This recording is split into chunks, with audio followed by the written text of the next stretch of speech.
Multiple sclerosis day है।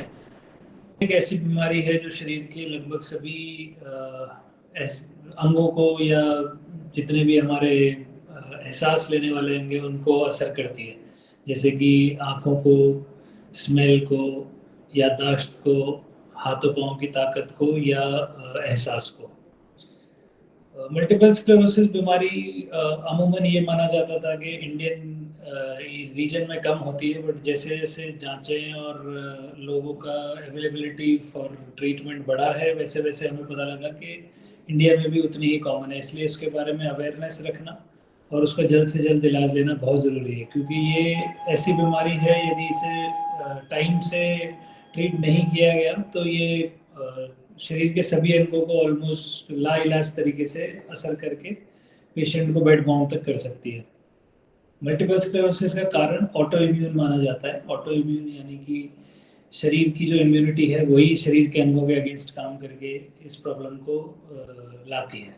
ये कई रूप में आती है, जिसमें एक ऐसा तरीका है जिसमें पेशेंट को नए लक्षण आते हैं, वापस ठीक हो जाते हैं, पेशेंट लगभग पूरी तरह से नॉर्मल हो जाता है और फिर वापस कुछ महीनों कुछ सालों बाद फिर से होती है। एक प्रेजेंटेशन में ये शुरुआत में तो ठीक होती है, पर कुछ टाइम बाद फिर ठीक होना बंद हो जाता है, पेशेंट प्रोग्रेसिवली बैड होता जाता है। और उसी तरह एक और प्रेजेंटेशन है जिसमें शुरुआत से ही वो लगातार डाउन फॉल की स्थिति में ही रहता है। पकड़ने के लिए जो जांचें ज़रूरी है वो सबसे पहले है एमआरआई। अमूमन वही कंफर्म कर देती है कि मल्टीपल स्क्लेरोसिस है कि नहीं।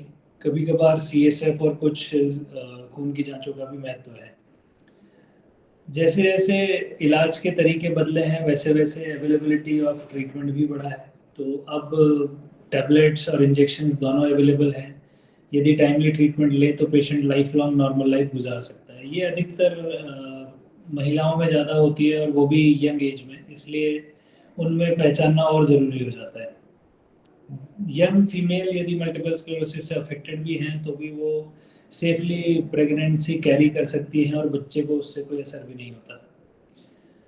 हर साल 30 मई को वर्ल्ड मल्टीपल स्क्लेरोसिस डे मनाया जाता है और उसका एक थीम होती है। इस बार की थीम है कनेक्शन। सो कनेक्शन का मतलब है कम्युनिटी में अवेयरनेस फैलाना कनेक्शन के थ्रू कि मल्टीपल स्क्लेरोसिस क्या है, अपने आप से पहचान करना कि मैं कहीं इस चीज़ से अफेक्टेड तो नहीं हूँ, और साथ ही साथ क्वालिटी केयर से भी कनेक्शन लेना। तो यदि हम इसके बारे में अवेयर रहें, अपने साथ के ग्रुप में लोगों को अवेयर करें, तो हम जल्द से जल्द इसे पकड़ सकते हैं और इसका इलाज टाइमली लेके इस बीमारी से रिकवर हो सकता है। Thank you.